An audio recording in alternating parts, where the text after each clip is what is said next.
ช่างแขกโดนเกษตรสวัสดีนะครับก็อันนี้มาดูไฟคอนโทรลลูกค้านะครับเป็นไฟคอนโทรลตัวที40นะครับนี่นะคืออาการก็คือไหม้มานะครับอาการนี้นะครับถ้าเกิด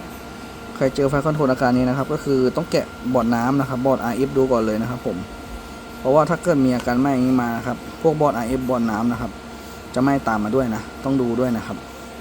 เพราะว่าถ้าอยู่ๆมาเปลี่ยนไฟคอนโทรลเลยหรือส่งซ่อมไปนะครับถ้าเสียบกลับไปก็จะเสียอีกนะครับผมต้องแกะดูนะครับ